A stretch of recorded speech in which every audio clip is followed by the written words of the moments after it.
حضرت ابو ہریرہ رضی اللہ تعالیٰ عنہ کہتے ہیں کہ مجھ سے زیادہ حدیثیں عبداللہ ابن عمرو ابن عاص کے پاس تھی، کیونکہ وہ لکھا کرتے تھے اور میں نہیں لکھا کرتا تھا۔ حدیث نبی کے زمانے میں لکھی گئی۔ آج بھی کتنے سارے مسلمان ایسے ہیں جو یہ سمجھتے ہیں کہ جی حدیثوں میں ڈاؤٹ کیا جا سکتا ہے کیونکہ یہ تو بعد میں لکھی گئی، پتہ نہیں کتنا سچ ہے کتنا صحیح ہے، ہو سکتا ہے بہت لکھی گئی ہو سکتا ہے بہت سارا چھوڑ دیا گیا ہو، یہ سارے شبہات پیدا کیے گئے۔ مومن کا موقف یہاں پر یہی ہے کہ وہ حدیثوں پر اعتماد کرے۔ کیوں؟ حدیث کا منکر قرآن کا منکر ہے، کیونکہ قرآن نے حدیث پر عمل کرنے کا حکم دیا ہے۔ وَمَا يَنْطِقُ عَنِ الْهَوَىٰ إِنْ هُوَ إِلَّا وَحْيٌ يُوحَىٰ، کہ نبی اپنی مرضی سے کچھ نہیں کہتے، جو بھی کہتے ہیں رب کائنات کی طرف سے وحی ہوتی ہے۔ اللہ نے فرمایا إِنَّ عَلَيْنَا جَمْعَهُ وَقُرْآنَهُ ثُمَّ إِنَّ عَلَيْنَا بَيَانَهُ۔ حجت حدیث پر قرآن مجید کی آیتوں پر غور کریں گے تو بے شمار آیتیں آپ کو ملیں گی، لیکن میں اس تفصیل میں نہیں جانا چاہتا، وقت بہت مختصر ہے میرے سامنے۔ تو دوسرا اہم ترین فتنہ جو ہے وہ ہے شبہات کے فتنوں میں حدیث کے انکار کا فتنہ۔ جگہ جگہ قدم قدم پر یہ حدیثوں پر عمل کرنے سے اختلاف ہوتا ہے۔ کیا ہوتا ہے؟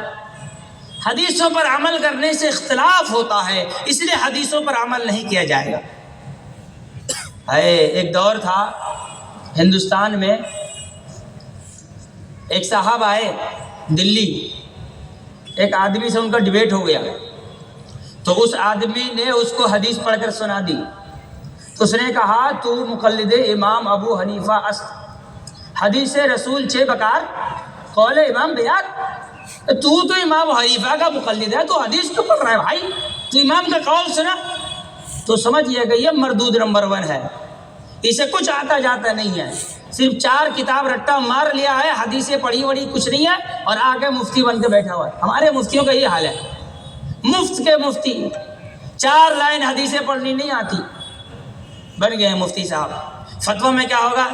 قال الامام فلان فی کتابہ در المختار ورد المحتار، قال الامام فی کتابہ فتاوی شامی، قال الامام فی کتابہ فتاوی عالمگیری، یہی سب ہے۔ صحیح بخاری غائب، مسلم غائب، ترمذی، ابو داؤد، نسائی، ابن ماجہ سب غائب، رہا کیا؟ لے دے کر یہی 3 کتاب، در المختار، فتاوی شامی، فتاوی عالمگیری۔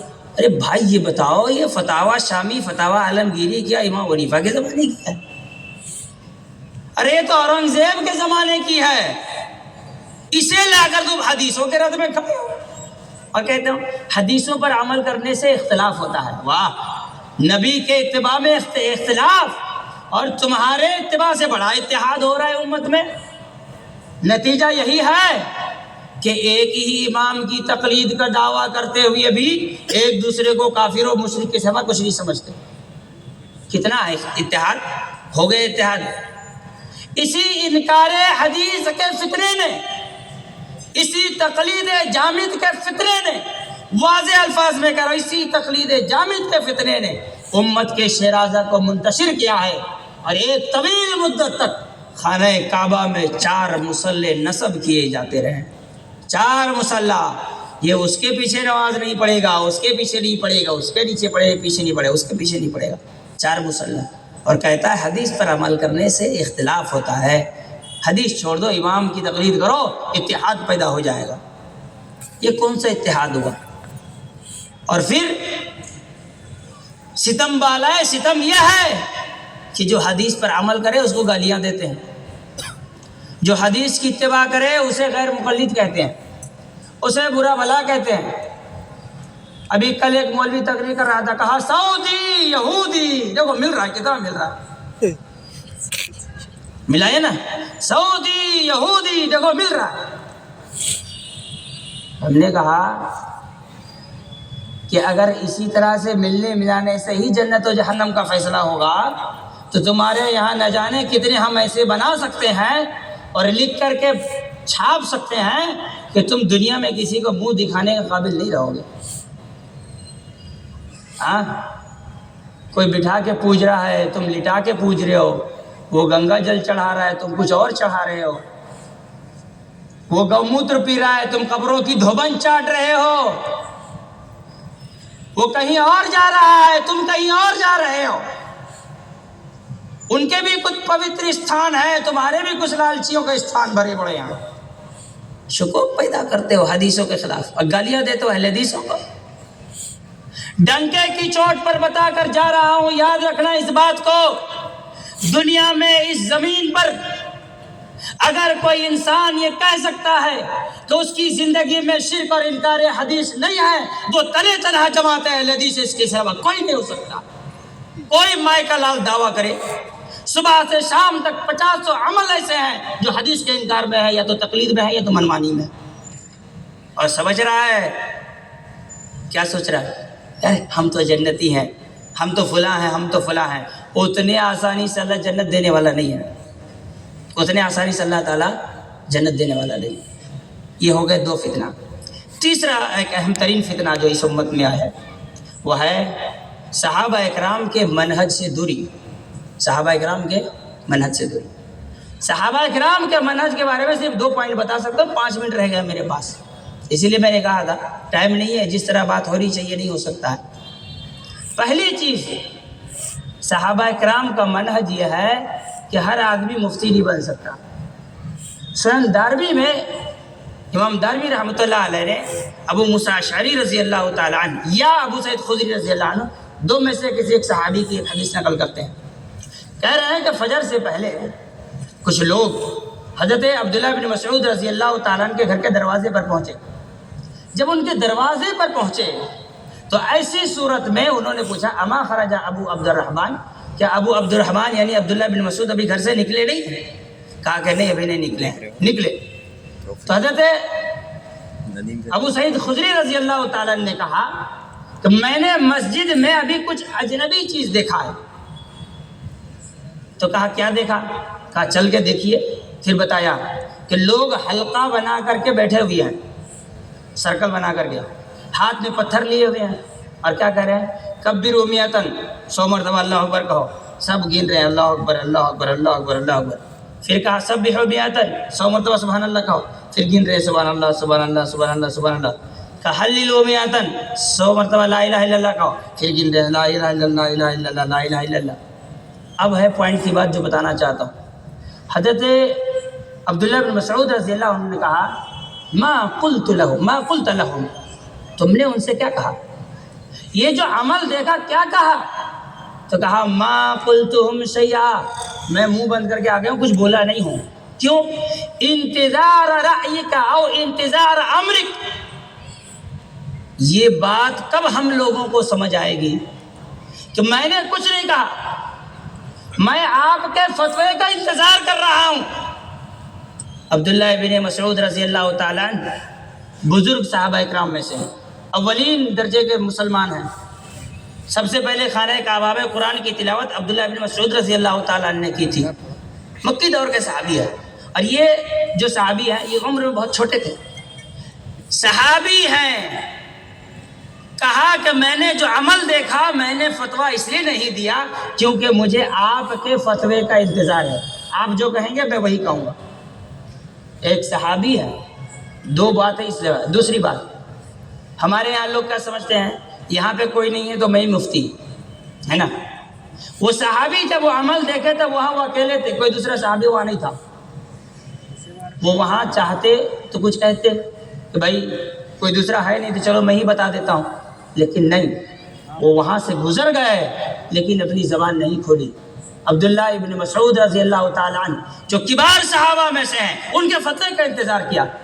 ہمارے یہاں نٹھلا آدمی بیٹھ جاتا ہے ایک تو کیمرہ لے کر کے، اس میں 3-4 لائٹیں لگا دیتا ہے تاکہ ٹک ٹاک والا لائٹ فیس ایک دم برائٹ خوبصورت آئے، پگڑی وگڑی باندھ لیتا ہے، چاہے وہ ڈاکٹر ہو، انجینئر ہو، پلمبر ہو، بھنگی ہو، کچھ بھی ہو، بیٹھ گیا. اس کے بعد کتاب 10-15 اٹھا کے رکھ دیا، جسے لگ رہا پڑھنا جانتا ہے، ایک کو کتاب نہیں پڑھنا ہے، لے کے بیٹھ گیا. اب وہ بیٹھ گیا مسند افتاء پر، حضرت علامہ مفتی جاہل صاحب اب وہ فتویٰ دیں گے. صحابہ کا منہج پہلا منہج فتویٰ نہ دو، کبار علماء کے فتوے کا انتظار کرو. دوسرا منہج صحابہ کا، ایک عورت آئی صحیح بخاری، صحیح ابن حبان، سنن نسائی اور سنن بیہقی کے علاوہ متعدد احادیث کی کتابوں میں اور فقہ کی سبھی کتابوں میں حدیث موجود ہے.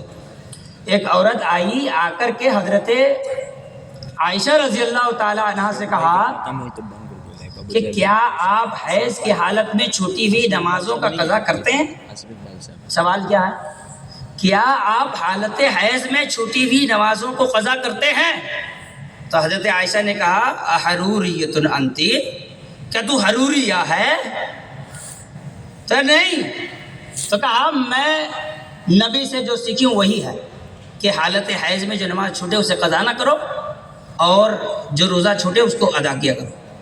بات بتانے کا مقصد کیا جانتے ہیں؟ ہمارے ہاں نہیں جی سب مسلمان ٹھیک ہیں, سب کو ساتھ لے کے چلو, سب صحیح ہیں, کسی کو کیا غلط کہنا, کسی کو اب حنفی کہتے ہو, شافعی کہتے ہو, بدعتی کہتے ہو, بریلوی کہتے ہو, فلاں فلاں ٹیگ لگا دیتے ہو, یہ سب طریقہ صحیح نہیں ہے. سب مسلمان ایک ساتھ محبت کے ساتھ رہیے. یہ منہج صحابہ نہیں ہے, یہ فتنہ ہے, فتنہ. یہ ڈاؤٹ بنایا ہے تمہارے اندر, ڈاؤٹ کریٹ کیا ہے. حضرت عائشہ سے سوال ہوا کیا آپ حالت حیض میں چھوٹے ہوئے نماز کا قضا کرتے ہیں؟ حضرت عائشہ نے فوراً ٹیگ لگایا احروریۃ انتی, تو حروریہ ہے؟ یہ سوال لے کر آئی ہے. کوئی آدمی بدعقیدہ ہو, بدعتی ہو, اس کے منہ پہ ٹیپ چپکا دینا, ٹیگ لگانا, یہ صحابہ کا بنا جائے. یہ آج کی پیداوار نہیں ہے. یہ جو سب چھچھورے نکلے ہیں دنیا میں, نوسکھیے لونڈے, سب مل کر رہنا چاہیے, متحد ہو کر کے. کفر و شرک سب ملا کر کے متحد ہو کر کے رہے گا. دودھ میں لیمبو نچوڑ دینے سے دودھ نہیں رہتا, پھٹ جاتا ہے. بات سمجھ میں آ رہی نا؟ کوئی بدعتی ہے تو بدعتی کہو, مشرک ہے تو کہو شرک کر رہا ہے, کفر کرتا ہے تو کفر کرنے والا کہو. سب کو ملا جلا کر دال گھٹنی میں گھونٹ کر کے ایک جگہ سب کا لسی اور جوس نہ نکالو. یہ صحابہ کا منہج نہیں ہے. نہیں جی اتحاد پیدا کرنا چاہیے. کون سا اتحاد؟ ایسا اتحاد. امام شافعی رحمۃ اللہ علیہ کہتے ہیں کہ آدمی کا عقیدہ الگ ہو, جسم اکٹھا ہو, تو اس اتحاد کی اسلام کو ضرورت ہی نہیں ہے. آدمی کا عقیدہ الگ ہو, جسم اکٹھا ہو, تو اس اتحاد کی ضرورت ہی نہیں ہے. جب تک عقیدہ ایک نہ ہو اتحاد کو ہو ہی نہیں سکتا, اور اتحاد کرنا بھی نہیں چاہیے. اتحاد تبھی ہوگا جب عقیدہ ایک ہوگا, جب توحید ہوگی, جب اتباع سنت ہوگا. ہمارے یہاں جس کو دیکھو مفتی بنا ہوا ہے. ابھی کچھ دن پہلے میں نے کسی کو دیکھا امام حرم کو گالی دے رہا تھا. کیوں؟ یہ سب دیکھو وہاں پہ اسرائیل نے حملہ کر دیا فلسطین میں, یہ مولوی منہ پہ دہی جما کے بیٹھا ہوا ہے, گالی بکنا شروع کر دیا. یہ گالی دے جا, وہ گالی دے جا رہا ہے. یہ وہ لوگ ہیں جن کے باپ نے بسم اللہ اللہم جنبنا شیطان نہیں پڑھا ہوگا, نہیں تو اتنی شیطانی حرکت تو نہیں کرتا. نبی کے مصلی کے وارث امام کو گالی دے رہے ہو, تمہیں دنیا دعا نہیں گالی ہی سے نوازے گی. کیا سوچ رہے ہو کہ جو ملے گا منہ میں بک دو گے؟ امام حرم کو گالی دے دو. عرب کے بڑے بڑے یہ تو ریال کے مولوی ہیں, یہ جو ہر معاملے میں علماء کو گالی دینا. میں کبھی کبھی بات کہتا ہوں, 1 منٹ لے رہا ہوں, 1 منٹ. دنیا میں جتنی مصیبتیں ہیں سب مولویوں کی وجہ سے ہیں. کس مولوی نے کہا زنا حلال ہے؟ کس مولوی نے کہا چوری حلال ہے؟ کس مولوی نے کہا نماز چھوڑنا حلال ہے؟ کبھی مولوی کی سنی بھی ہو؟ کیا ہمیشہ اپنی منمانی اور گالیاں مولویوں کو علماء کو دے رہے ہو. یہ بات یاد رکھو, آخری میں بتا رہا ہوں. امام عبداللہ ابن مبارک رحمۃ اللہ علیہ نے کہا تھا الاسناد من الدین. سند جو ہے نا, جو علماء سے لی جاتی ہے پڑھ کر کے مدرسوں میں, یہ دین کا حصہ ہے. لولا الاسناد, اگر سندیں نہیں ہوں گی, لقال من شاء وما شاء, تو جس کا جو منہ میں آئے گا بکتا ہوا چلا جائے گا.